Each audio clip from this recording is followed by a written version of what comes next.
단원 FM 88.7 정세경의 애플 첫 방송을 시작하겠습니다. 와.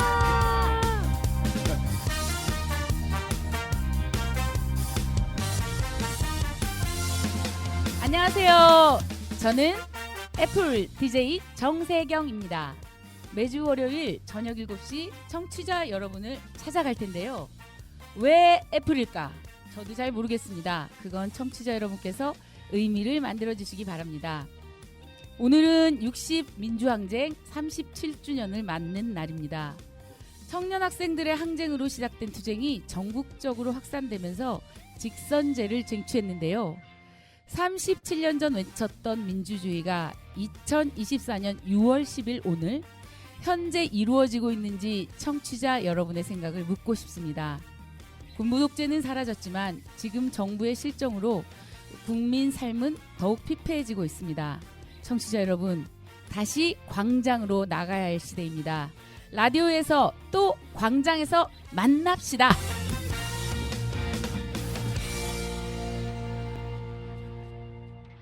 밤의 꿈은 아니리 오랜 고통 다한 후에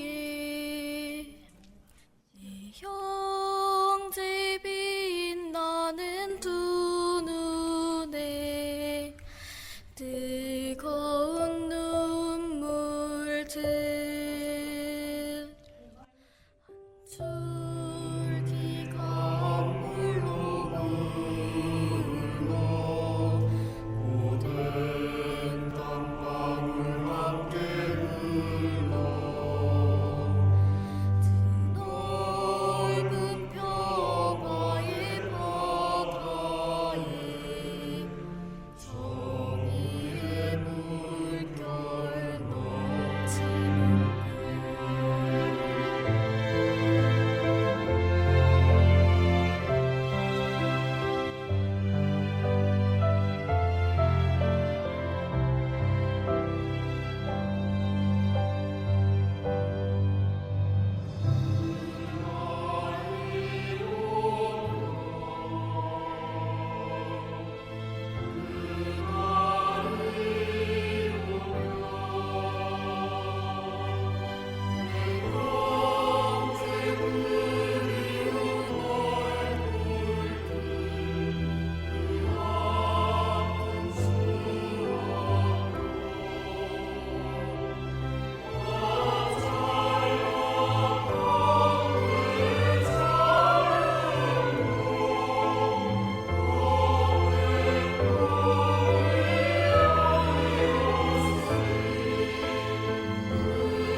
민주주의를 향한 열기로 타올랐던 37년 전 그해 여름, 국민들의 함성으로 지금의 대한민국을 만들어준 그날의 이 의지를 떠올리며 가슴에 새겨보는 하루가 되었으면 합니다.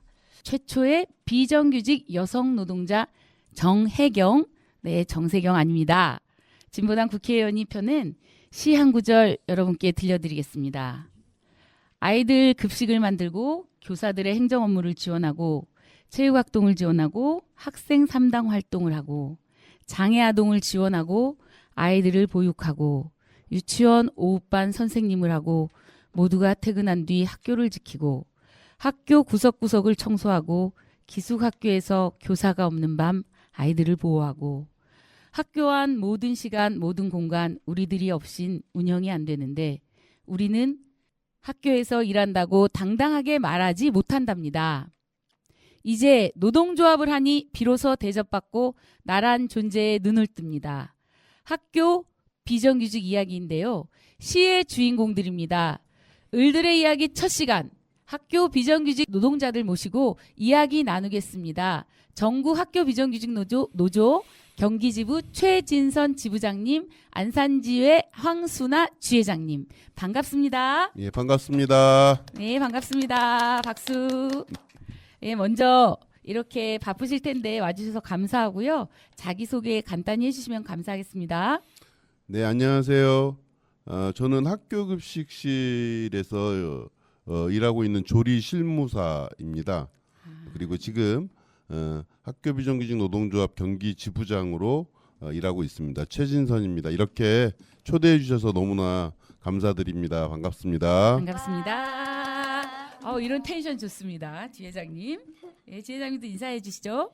네, 안녕하세요. 학교 비정규직 노동자 안산 관산초 돌봄교실에서 근무하고 있는 안산 지회장 황순아입니다. 반갑습니다. 반갑습니다. 와. 와. 기분이 예, 좋네요. 예. 우리 텐션 높게 한번 해봅시다요.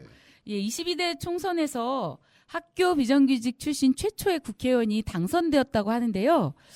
당선 소식을 들었을 때 기분이 어떠셨는지 또 학교 비정규직 노동자들에게 좀 도움이 되시는 것 같은지 한번 얘기 좀 해보실까요? 네, 그 진보당 정혜경 국회의원 아까 앞에서 네. 그 시를 낭송해 주셨는데 네네. 그 분이십니다. 네. 기분이 어떻냐고 물어보시면 당연히 말할 것 없이 너무나 좋고 네. 감개무량하죠. 네네. 학교 비정규직 노동조합이 이렇게 출발한 때부터 우리의 목소리를 직접 대변해주는 국회의원이 있었으면 좋겠다는 마음으로 사실 정말 많은 노력을 기울여 왔는데 잘 안 됐어요. 그런데 이번에 드디어 예, 드디어. 우리 학교 비정규직 노동자가 국회에 들어가게 된 그 사실이 너무나 감개무량합니다. 네. 실제 6월 3일 날 이제 국회가 처음 시작되는 날인데요. 그러니까 국회 본관 계단 앞에서 정혜경 국회의원과 우리 학교 비정규직 노동자들이 함께 학교급식법 개정, 산업안전보건법 개정안을 1호 법안으로 발의했습니다.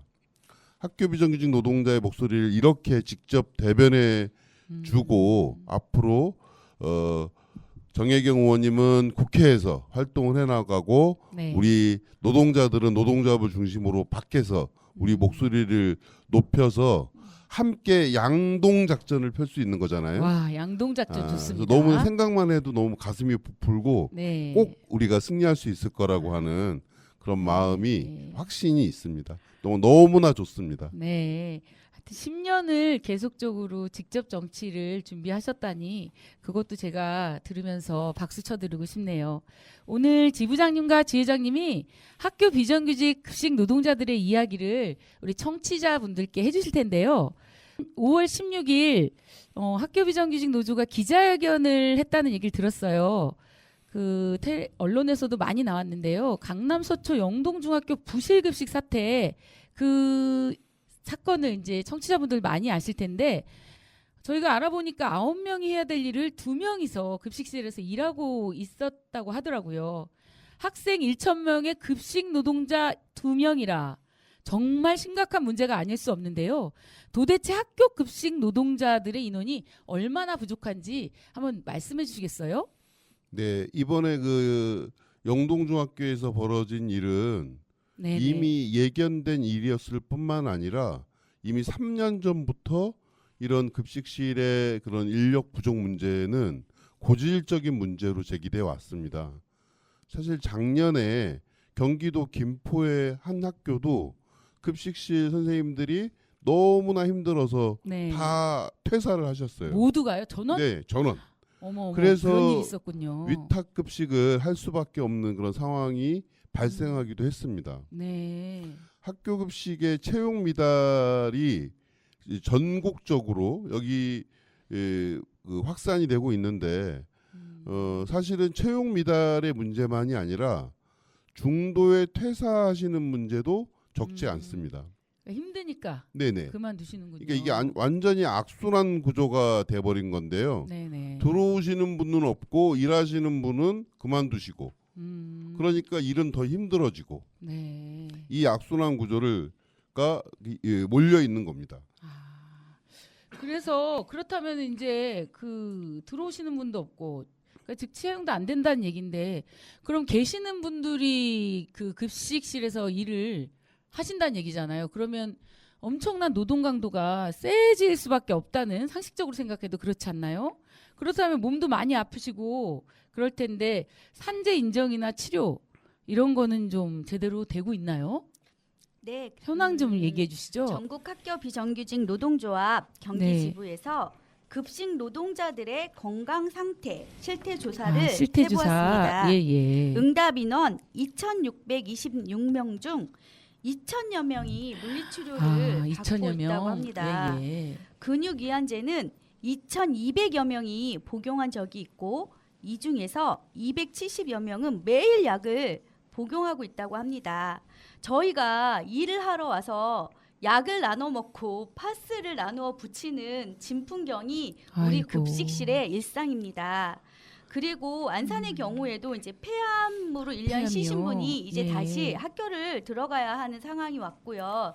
저희가 같은 병명으로는 1년 이상 병가를 낼 수가 없다 보니까 뭐 폐암 1기 정도이신 분들은 1년 치료를 받고 학교로 돌아가야 되는 상황이고요. 아, 그리고 또 안산에 손가락 변형으로 지금 산재 신청을 해서 수술하고 치료받고 있는 분이 계신데 처음에 이제 한 개 손가락 수술을 할까 했었는데 이게 열 손가락이 열 모두 다 손가락이나. 변형이 오다 보니까 양손 모두 수술을 해야 되는 상황이 사실은 이분만의 문제가 아닙니다. 그러니까 폐암도 산재가 됐다는 거 아니에요? 네. 급식실 환풍의 문제라든지 그런 나쁜 뭐 유해 가스 이런 거로 인해서 조리흉이라고 얘기를 하더라고요, 전문 용어로. 네네. 그런 걸로 인해서 산재를 치료를 받고 계신 분이 1년 이상 쉴 수가 없어서 다시 나오게 되는 경우가 있는 거고. 그리고 지금 아까 손가락 변형은 무거운 거를 여러 명이 드는 게 아니라 뭐 혼자 든다거나 그렇게 하니까 이제 열 손가락이 변형이 됐다. 이게 안산의 상황이다 이런 말씀을 하시는 거잖아요. 이게 안산에 지금 현재 이루어지는 거고요. 아, 모든 지역 안산의 일이네요, 청취자 경기도 여러분. 모든 지역에 그런 일들은 일상적으로 일어나고 있습니다. 정- 아까 말씀드린 예, 예. 것처럼 9명의 급식을 2명이 하는데도 제 시간에 내보내려고 죽을 힘을 다하시잖아요. 제 시간, 그쵸. 그렇다 아이들 보니까 점심 시간 늦출 순 없으니. 노동 강도가 엄청 세지는 거고 그렇다 보니까 근골격계 질환이라든가 뭐 네. 변형이라든가 화상 사고라든가 이런 사고가 아주. 이런 일들이 예, 예. 많이 일어나고 있습니다. 그러니까 제가 생각해도 청취자 여러분 상상을 해보세요. 급식실이라는 것이 칼도 있고 불도 있고 여러 가지 위험 요소들이 늘상 우리 급식 노동자하고 존재하고 있잖아요. 그래서 더욱 위험한 곳이기도 한 것 같습니다. 폐암 환자까지 속출하고 있다니 정말 심각하지 않을 수 없네요. 아까 정기지부에서 건강상태 실태조사에서도 2,626명 중 2천여 명이 물리치료를 항방치료 받는다는 거 자체는 정말 충격이 아닐 수 없습니다. 정말 심각한 상태잖아요. 그러면 이렇게 힘든 일을 하는데 도대체 일한 만큼 월급은 제대로 적정하게 받고 있느냐 이런 거 되게 궁금해하실 것 같아요, 청취자분들께서. 근데 제가 제 주변에도 급식 노동자가 있어서 얘기를 하시는데 방학 기간에는 일을 안 한다고 해서 임금이 0이래매요. 빵원이래매요. 빵원. 네. 그럼 방학이 여름도 있고 봄도 있고 겨울도 있는데 그렇게 해서 어떻게 노동자들이 생활을 할 수 있을까? 혹시 그와 관련된 뭐 사례나 이런 거 말씀해 주시겠어요? 급식 노동자는 최저임금도 못 받고 있어요. 그래서 아. 기본급이 저희 학교 비정규직은 198만 6천 원입니다. 그런데 아이고야. 아까 말씀드린 것처럼 급식 노동자는 방학에 일을 안 한다는 이유로 돈이 나오지 않다 보니까 네. 이제 아르바이트를 해야 되는 상황이고요. 그것도 학교정에 허가가 없으면 못 받아요. 그래서 아, 몰래 투잡을 아예 받는, 못하게 하는 거예요. 몰래 돈도 안 받아야 주면서. 되는 상황이 되다 아. 보니까 신규가 들어오면 네네. 한 달도 되지 않아서 그만두는 사태가 비일비재하고요. 그렇죠. 예. 월급도 안 그래서 나오는데. 남자들도 때로 가끔 들어오시긴 하시는데 네. 일을 이제 열심히 하려고 했는데 방학 때 급여가 없다 이 말을 들으시고는 그만두시는 거예요. 왜냐면 네네. 생계가 안 되니까. 그렇죠. 예, 그래서 힘든 일이지만 음. 급여 또한 최저에 열악하기 때문에 지금 너무 힘든 상황입니다. 예, 그게 그러니까 급식 노동자들의 이런 환경이라든지 건강 문제가 이렇게 악화 일로로 갈 수밖에 없는 게 계속 이게 뭐 사슬처럼 이렇게 다 물려 있네요. 처우 개선이 안 되기 때문에 노동자들이 안 들어오고 안 들어오니까 적은 수가 일을 하게 되고 그러니까 근골격계가 되고 폐암이 되고 이러니까 또 안 들어오고 그래서 적극적인 정부 당국의 대처 필요할 것 같고요. 혹시 학교 비정규직 노조 차원에서나 이런 급식 노동자 처우를 위해서 뭐 하고 계신 어떤 사업을 해서 반드시 처우를 이번에는 반드시 개선을 하겠다 이런 생각, 행동이나 이런 계획을 하고 있다면 말씀해 주세요. 네, 일단은 그 노동 강도를 완화하는데 핵심은 네, 급식실의 인력을 적정하게 충원해야 한다는 겁니다. 네, 공공기관의 평균보다 2배가 높은 그런 그 배치 기준을 적용받고 있는 학교 급식실의 현실을 바꿔내야 하는 것이 첫 번째라면 지금도 네. 잠깐 궁금한데 네네. 공공기관의 급식 노동자의 평균보다 2배나 높다는 거는 어떤 뜻인가요? 그러니까 급식 노동자 1인이 네, 그 감당해야 될 식수 인원이 공공기관의 여타의 공공기관의 평균은 60명에서 70명이라고 네, 하면 네. 학교 급식실에서는 1인이 평균 120명, 많게는 150명의 그렇군요. 식사를 네. 준비하고 있다는 겁니다. 그래서 이 부분은 이미 수없이 문제 제기가 돼 왔음에도 불구하고 아직 그 완전한 해결이 이루어지지 않고 있다는 거죠. 이게 또 급식실의 그 인력 부족의 중요한 원인이기도 합니다. 그렇겠네요. 또 한 가지는 이제 방중의 이 무임금 적어도 네, 방학중? 생계 대책이 예, 필요하다. 네. 그래서 방중의 그 임금을 받을 수 있는 네. 방법을 모색하고 있고 네네. 사실 이 부분은 전국적으로 많은 시도에서 네네. 그 부분이 일정하게 해결되고 있는데 네. 경기도 교육청은 거기에 대해서 답을 내놓지 않고 있는 겁니다. 그래서 올해 이 부분과 관련된 경기도 교육청과의 협의가 집중적으로 이루어질 예정입니다. 네. 그래서 6월 22일에도 네. 전국적으로 학교 비정규직 노동자들이 서울에 모여서 네. 이런 현안의 문제를 적극적으로 제기할 예정입니다. 많은 관심 있게 부탁드리겠습니다. 네. 결국에 말로 안 되니 서울에서 한번 다 모여보자. 전국적으로. 네, 맞습니다. 6월 20일에 모인다고 하니까요. 청취자분들 많은 관심 가져주시고요. 또 지지와 또 응원 연대의 손길 부탁드리겠습니다. 그리고 지금 급식 노동자 문제뿐이 아니라 윤석열 정권의 늘봄학교를 확대하는데 늘봄학교죠. 돌봄 노동자들의 어려운 점 있으실 것 같아요. 있으신다면 좀 간단하게 말씀해 주시면 좋겠어요. 네, 돌봄 교실은 20년 가까이 이제 돌봄 선생님들이 열정과 정성으로 네. 아이들을 돌보고 그렇죠. 단시간과 저임금과 공짜 노동을 하면서도 정성으로 90% 이상의 만족도를 유지했습니다. 네. 그런데 이렇게 있는 돌봄을 강화하고 확대하면 되는데 윤 정부는 돌봄 교실 대기자 해소를 하겠다며 초일 맞춤형 늘봄 교실을 시작했어요. 네. 그래서 오후 돌봄에 반도 안 되는 아이들을 보면서 더 많은 예산을 쏟아붓고 아침 돌봄은 시간제, 저녁 돌봄은 민영화. 그렇게 그다음에 늘봄 교실은 음. 기간제 교사를 채용해서 똑같은 강사, 똑같은 프로그램을 운영하는데도 네. 늘봄에서 일하는 강사한테는 6만 원에서 8만 원을 주고 오후 돌봄에서 일하는 강사한테는 3만 5천 원의 강사료를 주면서 때우기식 늘봄으로 이제 만들고 이래가지고 있고요. 학교 그래서 안에 학교 안에 네. 혼란과 차별이 지금 이루어지고 있는 상황입니다. 아, 네. 이런 것까지 또 오락가락하는 정부의 이런 늘봄, 돌봄 교실 때우기 정말 가만두고 볼 수 없네요. 네, 을들의 이야기 첫 시간이었는데요. 청취자 여러분, 학교 비정규직 노동자들의 이야기 어떠셨나요? 마지막으로 정세경 애플 청취자들에게 하실 말씀 있으면 해주시면 좋겠어요. 네, 아주 짧게. 학교에는 예. 비정규직의 노동자들이 있습니다. 네. 이 사실을 음. 꼭 기억해 주셨으면 좋겠습니다. 네, 알겠습니다. 학교에는 비정규직이 있다는 사실 꼭 기억해 달라는 당부와 함께 6월 22일 학교 비정규직 노동자들이 투쟁하는데도 우리 학부모님들 그리고 교사님들 선생님들 다 응원 부탁드리겠습니다.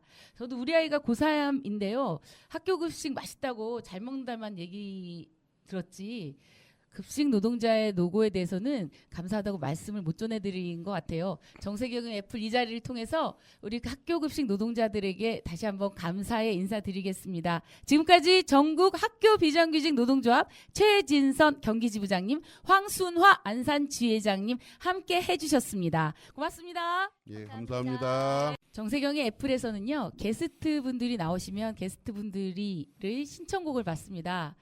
최진선 경기지부장님의 신청곡은 들국화의 행진입니다. 예 행진 들국화의 행진 들으시면서 힘차게 두 분 나가는 거 보시도록 하겠습니다. 행진 하십시오. 네.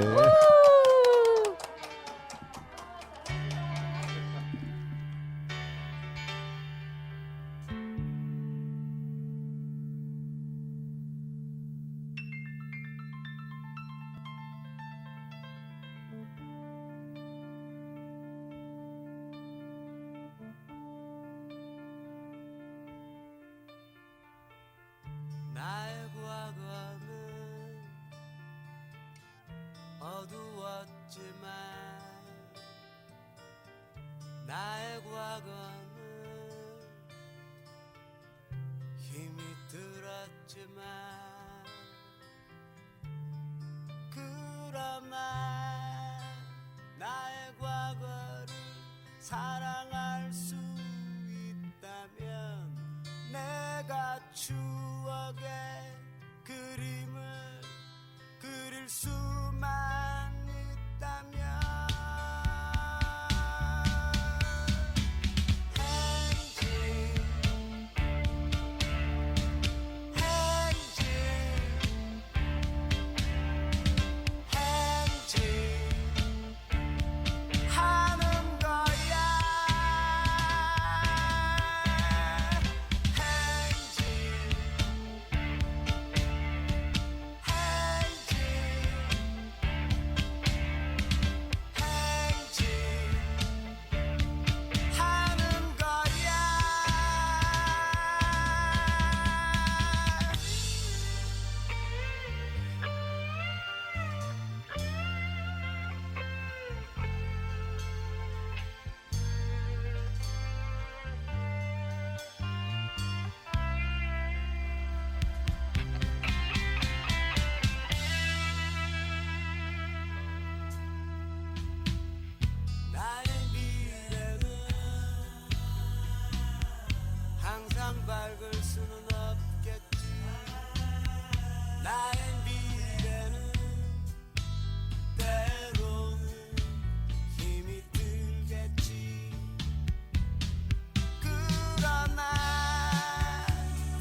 이번 시간은 박찬희의 톡톡톡 심리 상담 시간입니다.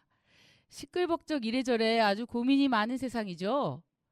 박찬희 상담심리센터 박찬희 박사님 함께 모시고 이야기 나눠볼 텐데요. 먼저 인사 나누겠습니다. 박사님 반갑습니다. 네, 반갑습니다. 네. 먼저 박찬희 박사님 소개를 간단하게 청취자분들께 해드리겠습니다. 현재 박찬희 심리상담센터를 운영 중이시고요. 한국열린사이버대학교 특임교수로 지내고 계시고 법무부 산하 명예보호관찰관 전자발찌 대상자 심리상담을 하고 계십니다. 그리고 다수의 세월호 논문과 그리고 책도 낸 걸로 알고 있습니다. 네, 그럼 이제 슬슬 우리 상담의 세계로 박사님 상담의 세계로 들어가 볼까 하는데요. 먼저 박찬희 박사님을 저희가 모신다고 해서요. 사연 신청을 받았어요. 그래서 많은 분들께서 도움이 될 만한 도움을 좀 받고 싶어하는 그런 사연이 있는데요. 그중에서 몇 가지 추려서 2가지 사연을 가지고 여러분과 함께 나눠보도록 하겠습니다. 먼저 제가 2가지 사연 중에 1가지 사연 먼저 소개하겠습니다. 안녕하세요. 저는 30대 워킹맘입니다. 사람들이 흔히 이야기하는 꿀 직장에 다니고 있어요. 그리고 남편 또한 성실하고 착한 남편이고요. 안정된 직장에 다니고 있다고 볼 수 있습니다. 아들도 딸도 너무 예쁘게 아주 잘 크고 있어요. 주위 사람들이 이런 저를 부러워한답니다. 하지만 문제는 제가 행복하지 않다는 거예요. 그래서 성실하게 일하고 돌아온 남편에게 많은 짜증을 내기도 하고 예쁘고 잘 크고 있는 고작 9살밖에 안 된 큰아이에게 네가 동생을 잘 돌봐야지라며 나무라기도 합니다. 행복하고 싶습니다. 아니 적어도 우리 가족이 제가 사랑해서 결혼한 저희 남편이 그리고 눈에 넣어도 아프지 않은 내 아이들이 저로 인해서 불행해지지 않았으면 좋겠습니다. 제가 어떻게 하면 좋을까요? 박사님 부탁드려요. 네, 사연 잘 들으셨을 텐데요. 네, 말씀해 주시죠. 네. 이런 사연을 접할 때마다 그리고 이런 고민을 가지고 있는 내담자들을 만날 때마다 마음이 무척 아파옵니다. 그리고 첫 번째로 말씀드리고 싶은 건 너무 열심히 잘 살고 계시다고 응원해드리고 지지해드리고 싶다는 거예요. 지금 30대 워킹맘으로 흔히 이야기하는 꿀 직장에 다니고 있다고 하셨는데 네. 이 꿀 직장에 다니고 있다는 것 자체가 30년을 넘게 얼마나 성실하게 열심히 사셨을까? 저는 이렇게 말씀드리고 싶어요. 그리고 어린 시절부터 얼마나 엄마 아빠에게도 네. 정말 이렇게 모범, 자랑이 되는 그런 모범적인, 딸이었을까? 나쁜 길로 안 빠지고 학교에서도 얼마나 성실하고 네. 이런 우등생, 모범생이었을까 눈에 그려져요. 이런 여성분들을 만날 때마다 저는 이게 내가 상담으로 이분들을 행복하게 해드릴 수 있을까?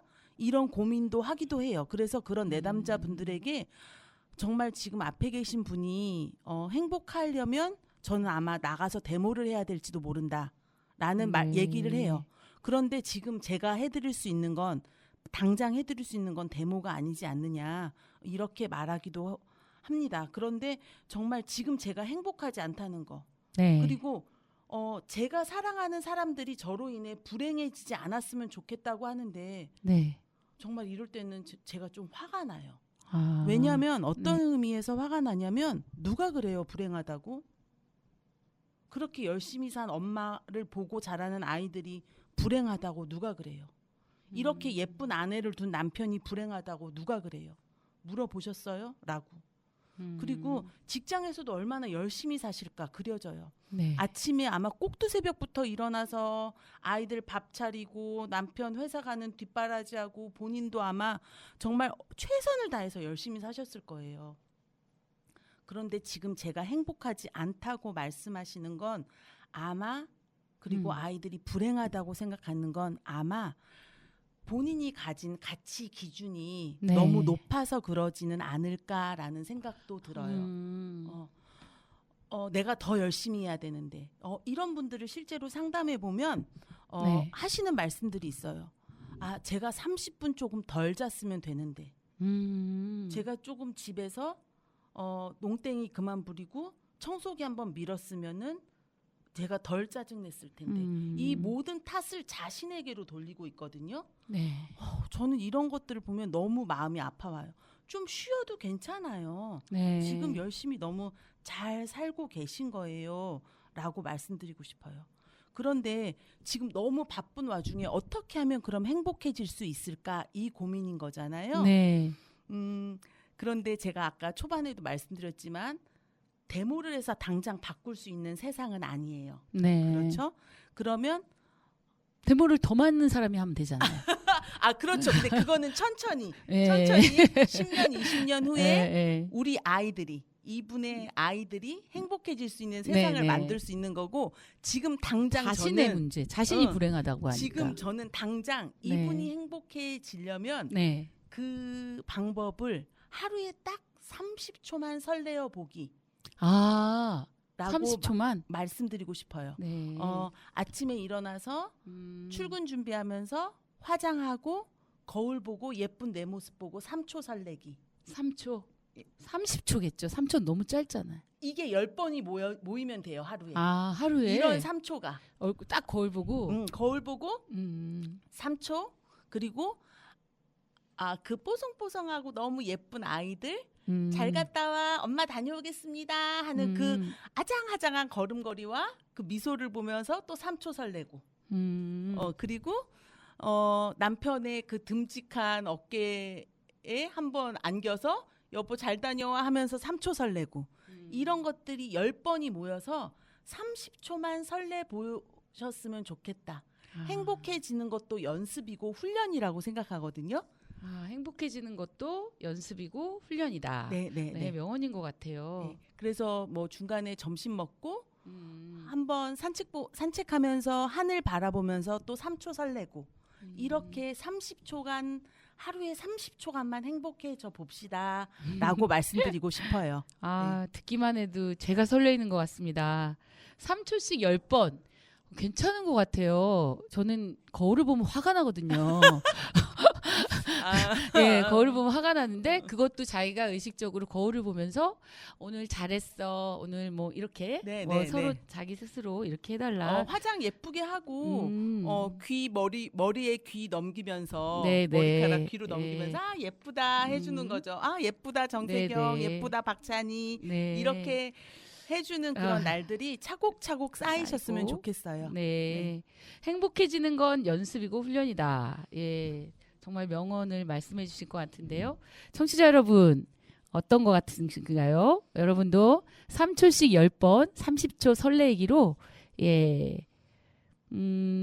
불행을 걱정하지 말고 다가오지 않잖아요. 불행이 다가오지도 않은데 지금 걱정하는 거잖아요. 그래서 걱정하지 마시고 설레이는 마음을 갖는 하루를 또 하루가 쌓여서 365일이 되겠네요. 네, 감사합니다. 네, 그 사연 보내주신 워킹맘님 제대로 고민 상담 되셨는지 모르겠네요. 네, 그런데 제가 네. 지금 이 30대 워킹맘님이시잖아요. 네. 그런데 이것보다는 제가 아름다운 닉네임을 붙여드리고 싶은데 네. 우리 세경 DJ님은 어떻게 생각하세요? 너무 좋은 것 같아요. 그리고 박사님 저에게도 닉네임 하나 좋은 걸로 부탁드려요. 네, 저도 저도 붙여드릴게요. 버벅거렸네요. 네, 일단 알아서 편집하시는 걸로. 일단 이 사연 보내신 분부터 네. 저는 며칠 전에 TV를 보면서 네. 이런 대사 하나가 제가 가슴 속에 팍 와닿았는데요. 동백꽃보다 먼저 오는 봄은 없다. 이 대사가 너무 와닿았어요. 그래서 동백꽃님이라는 닉네임을 붙여드릴까? 아니면 지금 봄날에 그 살짝 아주 달짝지근하게 불어오는 봄바람 같은 마음으로 사시라고 봄바람이라는 닉네임을 붙여드릴까 생각하는데 우리 세경 DJ님은 어떤 게 더 나은 것 같으세요? 저는 동백꽃보다 먼저 오는 봄은 없다. 동백꽃을 좋아하거든요. 그래서 동백꽃이라고 닉네임을 붙여드리면 좋을 것 같아요. 네. 우리 30대 워킹맘님 동백꽃 꽃이라는 닉네임 받으시고 늘 행복하셨으면 좋겠습니다. 네, 감사합니다. 그럼 두 번째 사연 네, 들려드릴게요. 이번에는 또 가장인 분께서 이렇게 사연 보내주셨네요. 저는 한 가정의 가장입니다. 제 딴에는 열심히 아내를 위해 가정을 위해 노력한다고 생각합니다. 그럼에도 아내는 저에게 늘 짜증을 내고 제가 잘못했다고 제가 부족하다고 모자라다고 늘 나무랍니다. 저에게 자꾸 사과를 요구하는데 제 딴에는 사과를 한다고 하면 이게 사과냐고 싸우는 거지 라며 또 싸움을 걸어옵니다. 이거는 되게 사례가 많을 것 같아요. 예, 이럴 땐 전 눈앞이 하얘집니다. 그리고 제가 무엇을 잘못했는지 모르겠어요. 아내가 저에게 무엇을 요구하는지 모르겠습니다. 전 아내와 눈 마주치고 소소한 이야기를 나누며 사는 행복한 가정을 꿈꿉니다. 제가 무엇을 어떻게 해야 할까요? 네. 이런 사연 보내주셨네요.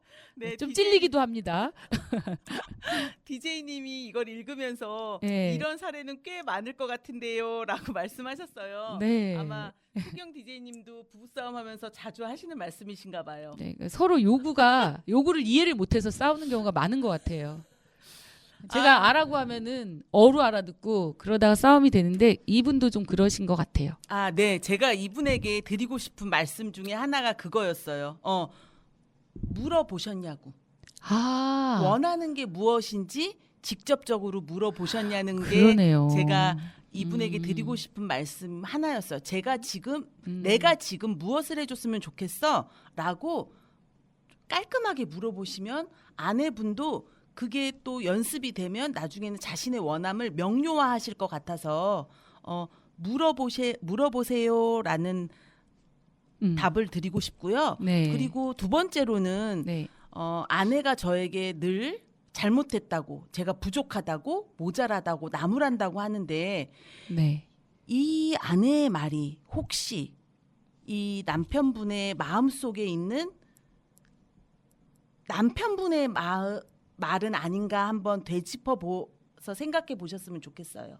아내가 나에게 하는 비난이 아니라 내가 나에게 하는 비난은 아닌지 한번 되짚어서 생각해 보셨으면 좋겠다라는 생각이 들었습니다. 네. 아마 어린 시절에 받은 메시지라든지 그리고 늘 내가 부족하다고 생각하는 나의 열등감에서 오는 메시지는 아닌지 한번 돌아보셨으면 좋겠고요. 네. 아마 그런 메시지가 마음속에 남아 있다면 네. 저는 좀 상담을 권해드리고 싶습니다. 네.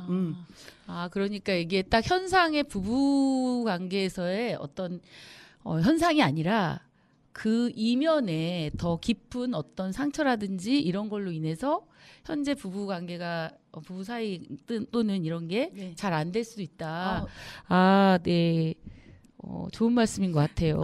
네, 항상 그렇죠. 그것만 보거든요. 현상만 보고 그렇게 생각을 했는데 그 깊은 또 내면에 무엇이 있을 수 있다 이런 얘기를 해주신 것 같고요. 그 상담을 받으시는 것도 굉장히 이분께 도움이 될 것이다 이런 이제 조언까지 해주셨는데요. 네, 그리고 또 한 가지가 네. 또 있는데 네네. 이게 사과냐고. 이게 사과를 사과냐고. 자꾸 하라고 하는데 아마 이 남편분은 내가 뭘 잘못했는데 사과해야 돼? 이런 생각을 하실 거예요 아마. 네. 아내는 자꾸 사과하라고 하는데 내가 뭘 잘못했는데 전 잘못한 거 없어요. 이런 실제로 부부 상담을 하러 오신 분들을 보면 남편분이 그렇게 얘기하는 경우가 많거든요. 난 잘못한 게 없는데 내가 뭘 사과해야 합니까? 라고 하소연을 많이 하세요. 네. 그러면 저는 그분에게 질문을 하죠. 사과가 무엇이라고 생각하시는지. 우리 세경 DJ님은 사과가 무엇이라고 생각하세요? 애플. 정세경의 애플. 사과 아닌가요? 박수 나오네요. 네네네. 네. 그럴 애플이요. 때 뭐 이런 부부 사이에서는 물론 사과를 줄 수는 없잖아요. 그 애플을. 네. 그렇죠. 네. 사과가 무엇이라고 생각하냐고 물었을 때 그분께서는 뭐라고 답하셨죠? 찬참 머뭇거리셨어요. 우리 세경님은 사과가 뭐라고 생각하세요? 사과? 사과를 하는 게 내가 뭘 잘못했는지를 내가 인정이 되는 속에서 말을 할 수 있어야 되지. 말을 할 수 있어야 사과라고 생각해요. 그러면 내가 잘못하지 않았으면 할 수 없는 게 사과라고 생각하시는 거네요. 아니 그건 거짓이 드러나더라고요. 그러니까 사과한다고 그래 내가 사과한다 사과해 이거를 상대가 사과라고 생각 안 하거든요. 그렇죠. 그 사람이 근데 그거를 가지고 내가 아까 사과했는데 왜 그래 이렇게 얘기를 하잖아요. 아, 네, 맞아요. 예, 네네. 지금 제가 이게 적절한 비유일지는 모르겠는데 한번 해볼게요. 네. 저희는 일본한테 계속 사과를 요구해요. 그런데 네. 일본은 저희에게 사과를 했다고 해요. 네. 그런데 저희는 사과를 받은 것 같지 않아요. 그렇죠. 왜 그럴까요? 그 사람들은 저희는 위안부 할머니들이 네. 얼마나 고통받았는지에 대한 마음의 공감이 없어요. 아 공감. 그쵸. 사과는 내가 무엇을 잘못했는지라고 얘기하기 전에 나로 인해 우리의 관계로 인해 이 상황으로 인해 너무 아팠을 상대에 대한 공감이라고 생각해요. 주옥 같은 멘트를 이렇게 날리시네요. 박사님. 네, 그래서 공감이다. 이 부부 사이에서도 아마 네. 이분도 아내분도 아마 이 현실 속에서 아이들을 키우고 나가서 돈을 벌고 하는 것들에 대해서 굉장히 지치고 네. 한편으로는 정말 소진되고 마음의 상처도 그렇죠. 많이 입었을 거예요. 네. 그런 거에서 남편의 따뜻한 말 한마디가 큰 위로가 될 텐데 남편은 내가 잘못한 게 없는데 뭘 사과해. 자꾸 이러면 아내의 화를 더 돋구는 게 되겠죠. 그렇죠. 그러니까 서로의 힘듦에 대한 그런 공감이 이루어지시는 그런 부부 생활을 원하시는데 방법을 잘 모르시는 것 같아요. 여기 남편분도 그러셨잖아요. 아내와 눈 마주치고 소소한 이야기를 나누며 사는 행복한 가정을 꿈꾼다. 이 남편분도 그렇게 예, 남성들이 말씀하셨잖아요. 예, 그런 꿈을 꾸죠. 예. 그래서 정말 실제로 얼마나 하루 종일 힘들었는지 그냥 그래 힘들었겠다. 네. 그래 내 옆에 내가 있어. 이런 든든함 이런 것들을 주셨으면 좋겠다라는 생각이 들어요. 그래서 네. 사과에 대해서 다시 한번 생각해 보시는 그런 시간을 가져보셨으면 좋겠다라는 생각이 듭니다. 아, 네. 제 말씀이 도움이 되셨길 바랍니다. 아, 너무너무 도움이 되셨을 것 같고요. 청취자분들도 이런 사연을 들으면서 나는 안 썼는데 이거 누가 썼지? 이런 생각을 하실 것 같아요. 그럼 박사님, 아까 박사님께서 첫 번째 사연자에게도 닉네임이죠. 닉네임 별명을 지어주셨잖아요. 그리고 이번 두 번째 사연자에게도 한번 박사님이 생각하는 닉네임, 예, 별명이 있다면 뭐가 있을까요? 저는 이번에도 두 가지를 생각했어요. 네. 제가 부족하다고 모자라다고 이 말이 내 내면의 말은 아닌지라고 한번 되짚어 보라고 하셨잖아요. 네. 그래서 저는 지금도 충분히 너무 좋은 아빠, 좋은 남편 그리고 좋은 직장인이실 것 같아서 슈퍼맨이라는 닉네임을 붙여드릴까 첫 네. 번째 생각했고요. 네. 그리고 두 번째는 슈퍼맨. 사과라는 얘기가 나왔잖아요. 저는, 애플? 네, 저는 네. 사과하면 네. 백설공주가 떠오르거든요. 예. 그래서 우리 백설공주의 왕자님 예. 이는 어떨까? 그래서 두 예. 가지 중에 우리 세경 DJ님이 선물해 주세요. 아, 제가 두 번째 그 이분께는요. 슈퍼맨을 해드리고 싶어요. 네, 저도 네. 그렇게 생각합니다. 아, 이번엔 충분히 좀 잘하고 맞췄네요. 계십니다. 네. 충분히 충분히 잘하고 계십니다. 네, 충분히 슈퍼맨 같은 아빠이실 거예요. 네. 아이들이 어떨지 모르겠지만 아이들 눈에는 충분히 멋있는 아빠로 기억될 것입니다. 네. 예, 두 분 사연 잘 들었고요. 또 이 사연에 대해서 박찬희 박사님의 또 뭐라 그러죠? 솔루션이 또 함께 들었는데요. 함께 해주신 박찬희 박사님께 여러분 큰 박수 보내드리고요. 저희는 아까도 말씀드렸지만 게스트의 노래가 있어요. 우리 박찬희 박사님이 청취자분들께 들려드릴 함께 듣고 싶은 노래 있을 텐데요. 무엇일까요? 네. 제가 생각한 노래는 서영은 가수님의 혼자가 아닌 나라는 노래를 이 두 분께 선물로 드리고 싶어요. 네. 두 분 다 행복한 가정을 꿈꾸고 계시고 옆에 든든한 배우자 그리고 예쁜 아이들이 있고 직장이 있잖아요. 그래서 늘 함께 버텨주고 관계해줄 사람들이 있다는 거 잊지 마시고 힘내셨으면 좋겠다라는 의미에서 혼자가 아닌 나 선물로 드리고 싶습니다. 네, 감사합니다. 함께 해주셔서 감사하고요. 서영은의 혼자가 아닌 나 함께 듣도록 하겠습니다.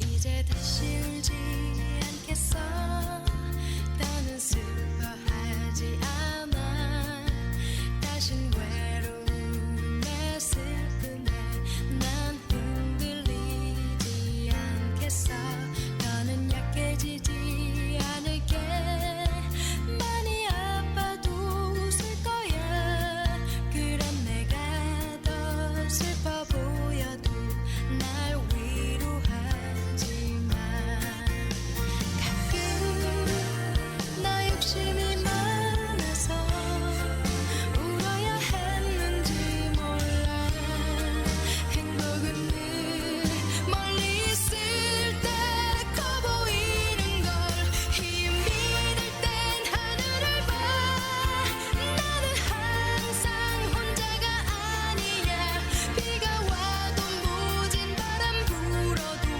다시 햇살은 비추니까 눈물 나게 아픈 날엔 크게 한 번만 소리를 질러봐 내게 오려던 연약한 슬픔이 또 달아날 수 있게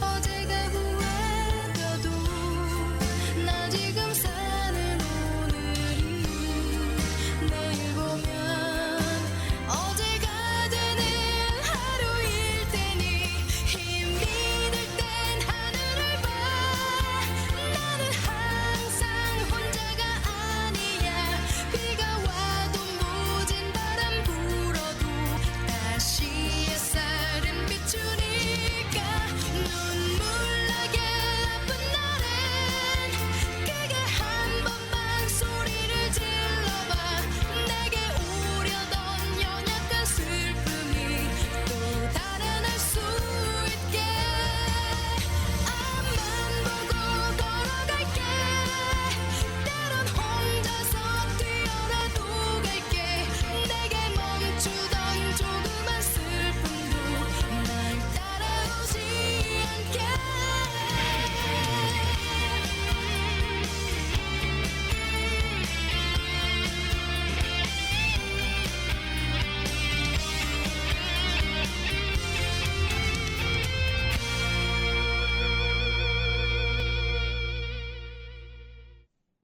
안산이 배출한 민중가수 오해란님을 모시고 오해란의 애플 음악 시간을 갖도록 하겠습니다. 반갑습니다. 오해란님. 박수. 후. 네, 반갑습니다. 안녕하세요. 오해란입니다.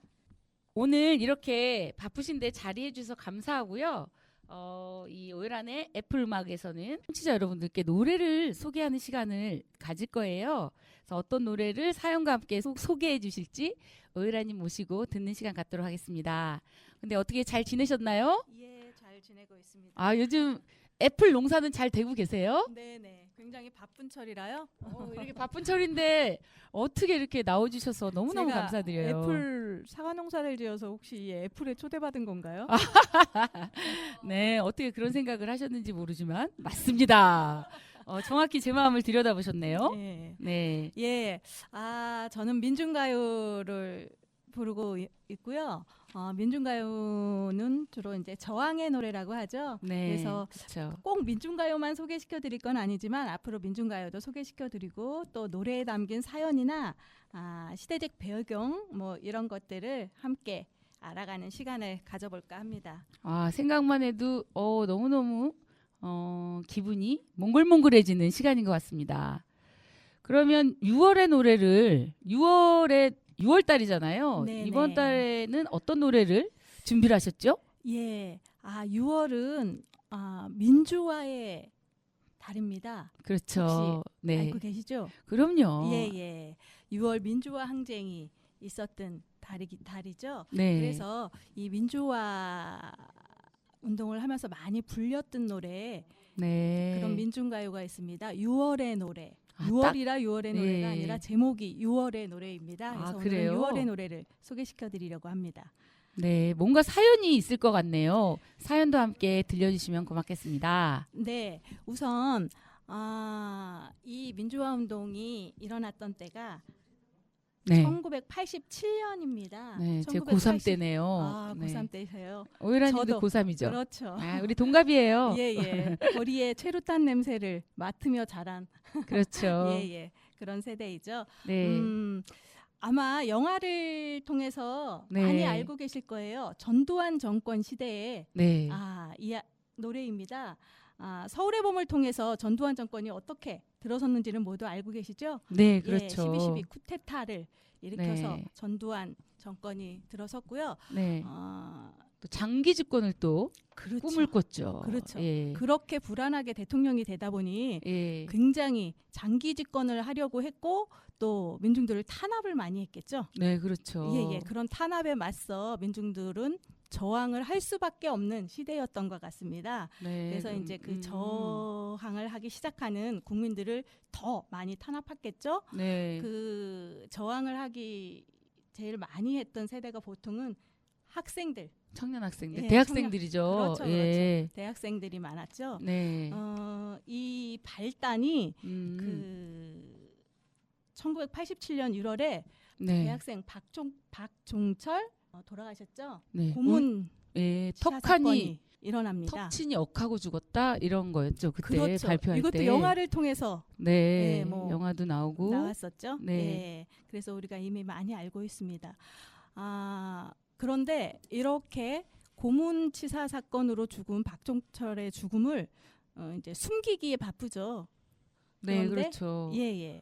그런데 이 숨기기에 급급한 박종철 고문치사 사건을 천주교 정의구현 사재단이 네. 밝혀냅니다. 네. 그러면서 이제 더 큰 시위로 확대가 되죠. 전국적으로 학생들이 시작했던 것이 이제 전 국민으로 확산되었다는 걸 말씀해 주신 것 같아요. 그렇죠. 예. 그래서 이 박종철 고문치사 사건이 87년 1월에 일어났었는데 네. 이게 이제 밝혀지면서 더 많은 사람들의 시위로 확산되죠. 처음엔 네. 학생들로부터 시작했던 게 종교계, 문화예술계, 뭐 네. 각종 이렇게 뭐 넥타이 대통에서. 부대들도 뭐 꽉 명동 서울거리를 예, 채우고 그랬던. 당연히 네. 그랬었죠. 그러면서 시위들이 더 발달되면서 87년 7월에 네. 7월 이것도 9일. 익히 우리가 알고 있는데 연세대 학생 고 이한열 군이 네. 최루탄에 맞아 사경을 헤매게 되면서 됩니다. 확산이 될 수밖에 없었네요. 그래서 더 큰 확산을 하게 되죠. 네. 그러면서 이제 정치계 사람들까지 합세해서 네. 국민운동본부를 차리게 됩니다. 네. 그래서 거의 온 국민이 거리로 나와 함께 항거하게 항쟁을 했던. 시작하게 되는 거죠. 네. 그게 한 그래서 20일 정도 계속 지속적으로 더 확대되고 이렇게 항쟁이 진행됐다고 하더라고요. 그렇죠. 예. 6월 10일부터 6월 29일 네. 요 기간이 네. 주로 이루어진 6월 항쟁 기간인데 네. 이때 주로 얘기됐던 구호들이 독재 타도 호원 호원 철폐, 철폐? 예, 장기 집권 예. 할 할 수 없다. 네, 예. 독재타도 헌법 호원철폐, 바꿔야 된다. 직선제 쟁취. 예, 뭐. 민주화 이루어야 네. 된다라는 내용으로 온 국민이 거리로 나와 시위를 하게 됩니다. 네. 예, 요때 많이 불려졌던 노래인 거죠. 아, 그렇군요. 네. 이 노래는 그러면 누가 만들었어요? 이 노래는 예. 이 대학생의 운동들이 시위가 활발해지면서 대학생 네. 노래패가 활발하게 또 생겨나기 시작합니다. 네. 그래서 처음에 서울대 노래패 메아리라고 하는 곳이 있는데 네. 여기가 이제 시작이긴 하지만 작곡가는 서울대생 이현관 씨예요. 이영관 씨. 예, 예. 이분은 이제 우리가 민중가요 작곡가로 또 많이 알고 있죠. 네. 김민기 씨의 손에 이끌려서 노래 활동을 시작하게 되었는데요. 이 노래패 메아리에 들어가서 활동을 시작하다가 대학생 연합 노래패가 있습니다. 새벽이라고. 이것도 대학생 노래패 중에서는 굉장히 유명한 노래 모임입니다. 연합 네. 노래패 새벽에서 활동을 시작하게 되죠. 네, 네. 이 새벽은 연합 노래패이면서 우리가 많이 알고 있는 고 김강성님 있죠? 네. 김강성님이 활동했던 그 노차사의 전시인이기도 합니다. 네. 그때의 87년도 87년 6월 항쟁을 또 이끈 게 문화 예술, 뭐 노래패 이런 노래 운동 이런 것들도 엄청 활발한 걸로 알고 있어요. 그렇죠. 문화 네. 선봉대라 해서 네. 노래는 기본적으로 네. 앞에 많이 불려졌고 또 뭐 이제 이후에는 율동까지도 뭐 네. 이렇게 함께 많이 만들어져서 네, 네. 문선대란 이름으로 불려졌으면서 그래서 노래 운동이 발달하게 또 되었죠. 오해란님 같은 경우에도 문화운동으로 지금까지 오셨는데, 예. 그럼 몇 살 때부터 그 노래를 하셨나요?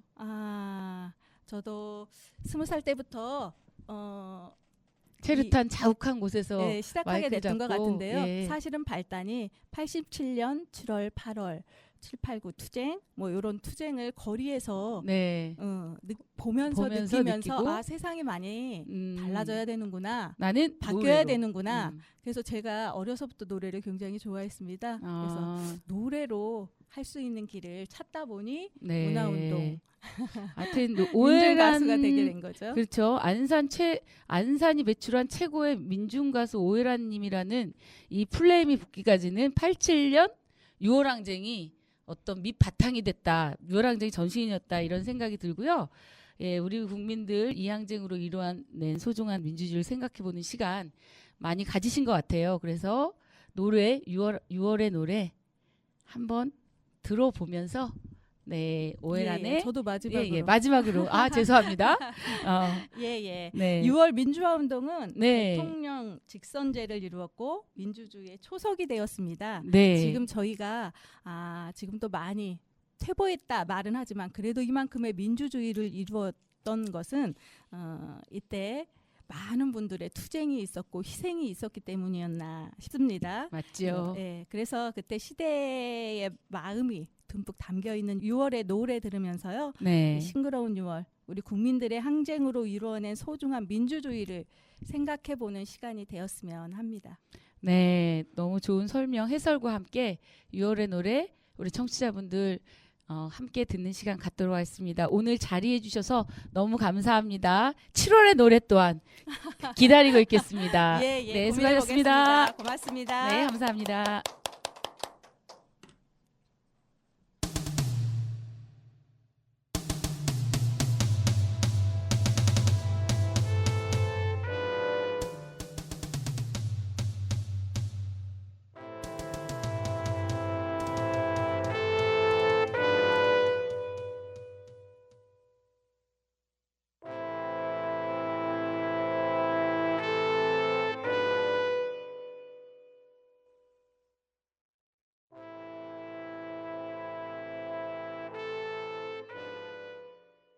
우리들은 일어섰다 오직 민주몽 피눈물로 동지를 불렀다 독재타도 민주쟁취 하나된 소리 민주화 해방의 나라 이루었다 우리들의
예, 이번 순서는 딱따구리의 이웃 탐방 시간이 돌아왔습니다. 예, 딱따구리는 정세경 애플의 PD 선생님입니다.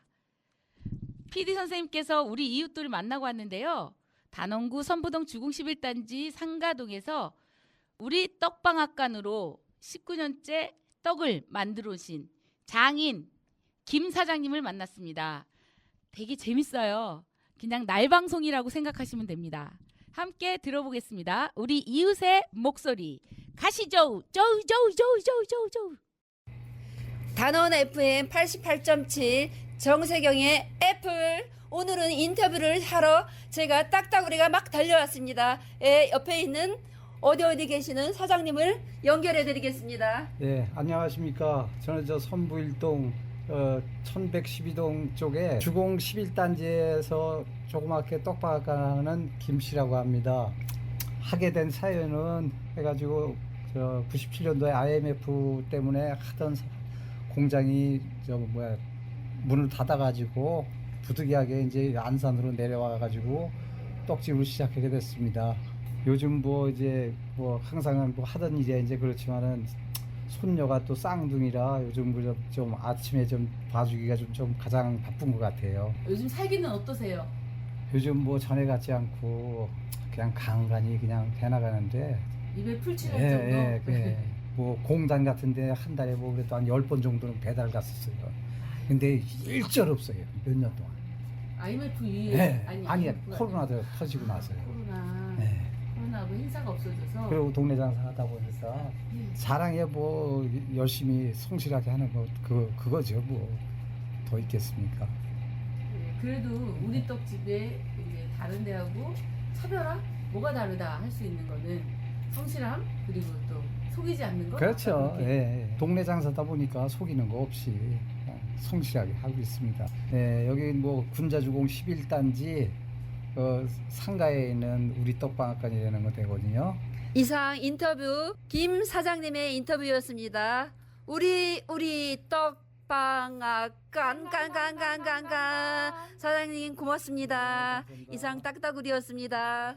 정세경의 애플 청취자 여러분, 오늘 첫 방송 어떠셨나요? 여러분 기억에 또렷한 첫날의 기억은 어떤 것이 있으신가요? 첫 아이, 첫사랑, 첫 키스, 첫 출근, 첫 월급, 처음 받았던 마음의 상처. 우리들의 희노애락을 정세경의 애플이 함께 하겠습니다. 여러분 안녕!